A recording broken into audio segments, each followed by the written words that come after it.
The Mail, and the latest thing to be banned in dystopian Britain is singing church songs outside of church, Bruce. Yes. So a Moment volunteer police officer tells a Christian singer on Oxford Street that she is not allowed to perform church songs out of church grounds before walking off and sticking her tongue out to the camera, which, by the way, looked manky. Yes. And when it says moment, I believe we have the moment on video. Yes. Can we show it?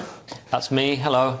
A religion you're allowed to do anywhere. No, miss, you're not allowed to sing church songs outside of church grounds, by the way. You're not allowed to sing church songs outside of church songs or church you're not allowed grounds. To, that's fine, that's You're fine. not allowed, she just said you're not allowed to sing church songs outside of church. Outside of church grounds, unless you have, unless you've been authorized by the church to do this kind of song.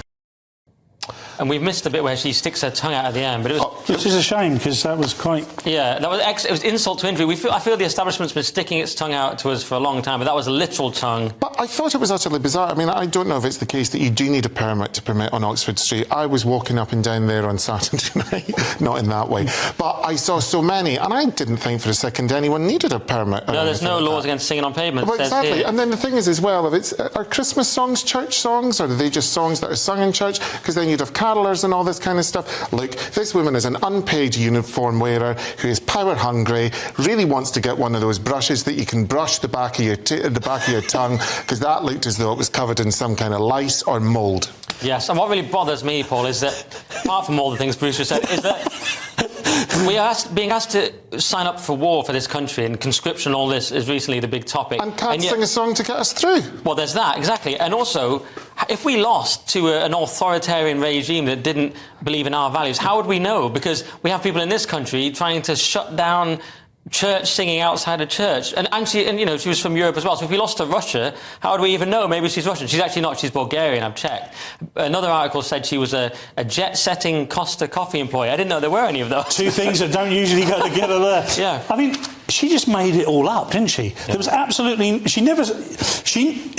It's patently wrong for a start, and then she just made it up. And she was on camera, and she could have said anything other than that. She could have just said, "I prefer it if you didn't. Could you move along, please?" Now, the context for me was a little bit unclear. I don't know if they were just stood there singing songs out loud. That could be construed as slightly annoying. There's nothing illegal about it, I wouldn't have thought. And the idea with the keyboard, it was just normal sort of busking, looked like to me. What's wrong with that? Well, nothing, and that's why this woman's an idiot, and it's being pilloried now. And I mean, look, Anne Widdecombe's saying she should be struck off from the voluntary force. Deport, if she's Bulgarian. Deport straight away. Yeah, why is she in the country? I'll go with struck off. Really? But I would like to point out, apparently Harmony London, who's 20, regularly performs religious songs and has 300,000 subscribers on YouTube, so go for it, girl. Smash.